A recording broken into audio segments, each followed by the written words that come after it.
What are the 5 things that you need to know as you're studying for your upcoming exam when you're studying the Utah State Real Estate Purchase Contract, also known as the REPC? My name is Aaron Drussel, and welcome to our Stringham Snapshot. Welcome to our Stringham Snapshot, where we give you tips and tricks on how to pass your upcoming exam. On today's edition, we're going to be highlighting the real estate purchase contract, but summarizing it in a short little video so you don't have to go back and rewatch the entire 3-hour class or 4 hours, whatever long that was. Today, we're going to be highlighting 5 things that are most likely to be highlighted on your upcoming exam. One thing to keep in mind is that you do not have to memorize this contract. Do not memorize it, but you should be familiar with it. You're going to get a copy of the contract on your exam. You're going to be able to reference it back and forth, but I want to give you 5 things to watch out for so you know where they are when the questions come up on the upcoming exam. Okay, number 1, section 3. You see here on the screen, there's a couple things about this. It's gonna talk about settlement, it's gonna talk about closing. There might be a question on there about when is settlement occurring and when is closing happening. Just know as you're looking through this, what occurs when settlement happens, and then what occurs when closing happens. Closing typically is when settlement has been completed, all the proceeds have been delivered, and you're transferring clean title to the new buyer. But just know there could be some quiz questions on this, on the settlement and closing. And this is where it's at in the contract. This next section, section 7, this is the seller disclosures. Read through that list of all the things the seller has to supply as part of the contract. Just go through, read through all the different items. There often are questions regarding what is part of the seller disclosures process. And you have a whole list of what those things are. You're going to see everything from the seller property condition disclosures. You're going to see the lead-based paint disclosures if the house was built before 1978. You're going to see the commitment for title. You're going to see what the rents were on the property, if it was rented out, any contracts or leases. Anything that needs to be disclosed is going to be part of this section 7. All right, moving on to the next section. Okay, here we are. The next section, section 10. The first part of this, 10.1, probably not a lot of stuff on that on home warranty. So section 10.2. This is the as-is condition. So what it's saying is that the seller is not warranting the property, that the buyer is buying an as-is condition, and they are encouraged and highly recommended to go do an inspection. But that is section 10.2, the as-is portion of the contract.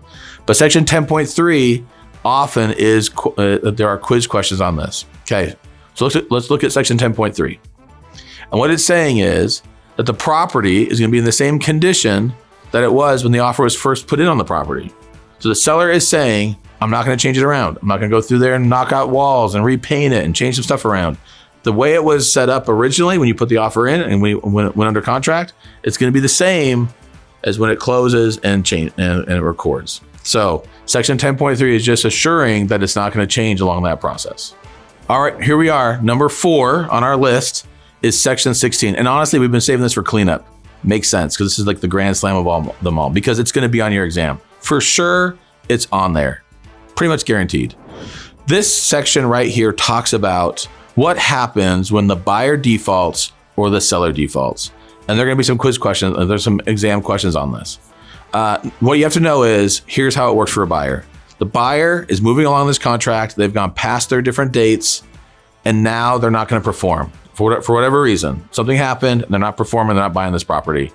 So the seller has 3 options, and these are the 3 options they have. Number 1 is they can keep the earnest money, whatever that earnest money was, and they get as liquidated damages, whatever that earnest money was on top of it. So if it's $1,000 in earnest money, the seller now keeps that $1,000 and they get another $1,000. They get a total of $2,000. The extra $1,000 for the liquidated damages. So that's option 1. Number 2, the seller can decide to maintain the earnest money, have it sitting there, and then they can sue the buyer to perform and buy this property. So that's called, they're suing for specific performance. So again, the earnest money is staying there. The seller doesn't get it. It's just gonna stay there and they're gonna sue for it. Number 3 is they can return the earnest money deposit and give it back to the buyer and say, listen, you're not performing, we're gonna give you back your money and we're coming after you now. Like, we're gonna pursue for whatever remedies that we want. But what the seller can't do is take the money, or the earnest money, and then sue them on top of that. So if they take the money, it's already preset what the liquidated damages are. So that's gonna be on your exam for sure. There's gonna be a question around that. Okay, here we are, 16.2 now. We just talked about how the buyer defaults, but now what happens if the seller defaults? Maybe you're a buyer and you're trying to buy this property. All of a sudden the seller's like, I don't want to sell it to you anymore. And the seller defaults. In my 20-year career, it's only happened like 3 times. Not very common, but it does happen. So what are your remedies if you're a buyer and the seller decides they don't want to close on this property? They don't want to sell it to you anymore. Well, here are your options. Number 1, you can cancel the contract. You get back your money. The buyer gets back their earnest money, and the seller has to pay to the buyer liquidated damages of whatever that earnest money was. So that's a preset amount of what the liquidated damages are. Option 2 is they can keep the earnest money sitting there and they can sue the seller. So the buyer can go after the seller, sue them to have to sell the property, and they can try to force that sale. Option 3 is they can get back their earnest money and just go sue them for whatever liquidated damages they want to go after, whatever is applicable by law. So again, if the buyer they can't do both. They can't get the money back and get liquidated damages back and then also sue on top of that. So there's a couple things how that's going to be set up. But again, buyer default, seller default for sure is going to be on the exam because this is one of the most common issues that comes up when you're dealing with legal matters on a contract. All right, moving on. Here we are, number 5. This was a little bit off, not the most common thing, but there are some questions that come up on this. It talks a little bit about insurance coverage. It talks about how at closing, the buyer is now responsible for their own insurance on the property. The seller's in charge of insurance up until closing. So that's how that works. But 20.2 is where you'll get a little bit, often there's maybe a question or two on this. And what it's talking about is it's saying that if prior to closing, so during this escrow period when you're under contract, if the property is damaged or destroyed by fire, vandalism, or floods or earthquake or some sort of act of God, and there's some sort of damage to the property, the seller needs to take care of it. The seller needs to fix that stuff. It's their responsibility for it. And if the cost of repairing that damage exceeds 10% of the purchase price, then either one can back out. They're not bound by that. So not too common, but we just had that a couple months ago. I had one of my agents, their house burnt down, the house they're representing as a seller, it burnt down the night before settlement. The whole thing went up in flames, gone. So the next day, the buyer was planning on buying this house and it's gone. So in the end, the buyer or the seller can elect to cancel this contract and decide what they're going to do at that point. But it was over 10% of the value because the whole thing was gone. And so again, this is not super common, but at the same time, there are questions that'll come up on your exam in this section 20.2. All right, so here's the bonus. We've gone through the 5 things. We're gonna hit one little bonus section. And this is really probably the most common thing that you're gonna get questions on. And that is your contract deadlines. Page 6 of the REPC, and you're gonna see about 2/3 of the way down the page. And on here are the key dates that are gonna be on here. On your exam, there are gonna be questions about if a buyer cancels on this date, are they okay keeping their earnest money? If they cancel on this date, are they okay? Who gets their earnest money?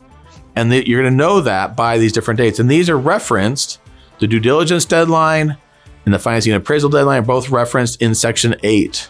So I'd highly recommend going back, reading through section 8. It's kind of long, it's about a page long. It kind of flows through 2 pages, but it's worth reading through that to know how that works with the due diligence deadline and the financing and appraisal deadline. All right, we did it. We went through the 5 things that you need to review for the real estate purchase contract for the state of Utah. We also give you the little bonus, the section 24, which references back to section 8, which you're gonna wanna reread those and be ready. But what we've reviewed right now are some of the key things to kind of prep you, get you ready so you're prepared for the exam, and to save you from having to go back and read and go through the whole chapter and going back through and trying to memorize this whole contract. Again, these Stringham snapshots are set up to give you a quick summary of how to be best prepared to take your exam and be able to review things in a quick manner. Man, you're gonna be in good shape. You got this.